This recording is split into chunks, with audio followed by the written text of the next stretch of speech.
నమస్తే అన్న, అందరికీ నమస్కారం. కువైట్లోని సముద్రంలోకి ప్రైవేటు పడవలు మరియు అలాగే ఎవరైనా చేపల వేటకు వెళ్ళాలన్నా సరే కానీ, బోటులలో ఎవరైనా సముద్రంలో విహారయాత్రకు వెళ్ళాలన్నా సరే కానీ కువైట్ అధికారులు అనుమతి ఇచ్చిన విషయం అందరికీ తెలిసిందే.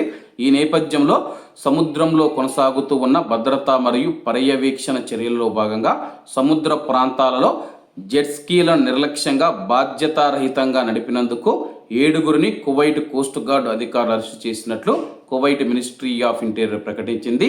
సముద్ర భద్రతా నిబంధనలు మరియు సూచనలను ఉల్లంఘిస్తూ ఇతర సముద్ర ప్రయాణికులకు ఆటంకం కలిగించడం, వేధించడంలో అనుమానితులు పాలు పంచుకున్నారని చెప్పి అధికారులు తెలిపారు.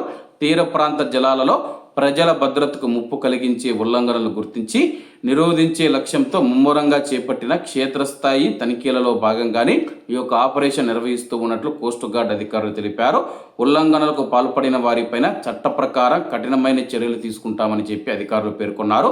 జెట్ స్కీలు మరియు అలాగే పడవలు మరియు బోట్లను ఉపయోగిస్తూ ఉన్నప్పుడు సముద్ర నియమాలను ఖచ్చితంగా పాటించాలని, బాధ్యతాయుతంగా వ్యవహరించాలని మంత్రిత్వ శాఖ సముద్ర వినియోగదారులందరికీ విజ్ఞప్తి చేసింది. ఉల్లంఘనలకు చట్టపరమైన చర్యలు తీసుకోవాల్సి వస్తుందని చెప్పేసి హెచ్చరించింది.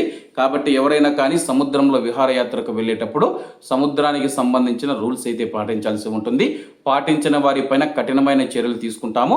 ఇందులో భాగంగానే 7గురిని అరెస్టు చేసి వారిపైన చట్టపరమైన చర్యల కోసం సంబంధిత అధికారులకు రెఫర్ చేశామని చెప్పి అధికారులు తెలిపారు. అరెస్ట్ అయిన వారు ఏ దేశానికి సంబంధించిన వారని చెప్పేసి అధికారులు తెలపలేదు.